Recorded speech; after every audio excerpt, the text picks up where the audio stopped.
Vitamin D, I guess you could say, is to some extent a misnomer. It is a vitamin, but it also has the structural components of a hormone and actually works all throughout the body, similar to a hormone. We know that because we've done some research and noted that there are receptors in the uterus, in the ovaries, in the brain, places where these vitamins have an effect. We do it primarily here because we know that there's an impact on fertility. And so we want to know, are we dealing with someone that is having a deficiency in vitamin D? We know that there has been a lot of evidence that shows if we have a lower vitamin D level, are we struggling with the best rate of pregnancy that we can get? Are we getting the proper implantation in someone that has a vitamin D deficiency? With someone that's on vitamin D, it's important that we follow those levels just because it is a fat-soluble vitamin, which means that it collects and stores in the fat cells, so it's not excreted like other vitamins, and so it can build up over time, and we just want to make sure that that's not the case. I wish I had a specific answer for that.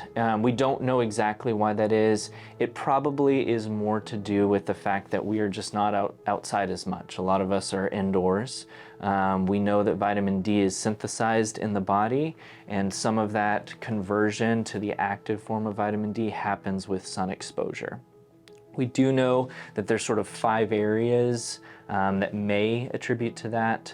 We don't have the same diet that we used to, not a lot of the fresh fruits, vegetables, things that can give us the precursors needed to make the vitamin D.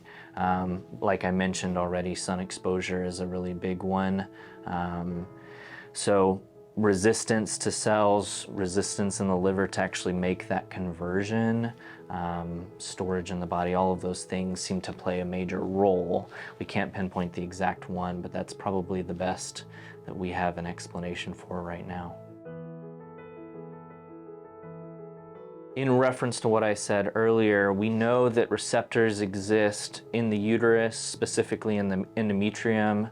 We know that there are receptors in the ovary, and the research that we have right now seems to tell us that vitamin D is really important in preparing the uterine lining for implantation, sending all the correct signals for the body to know that a pregnancy is coming and it needs to be implanted. We do know that there's an impact also on follicular development, so the eggs developing.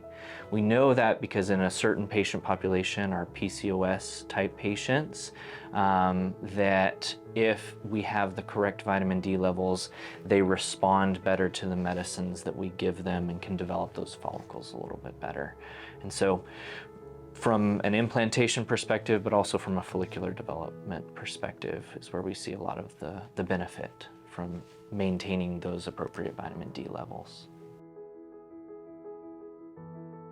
A lot of it is dependent on how severe the deficiency is.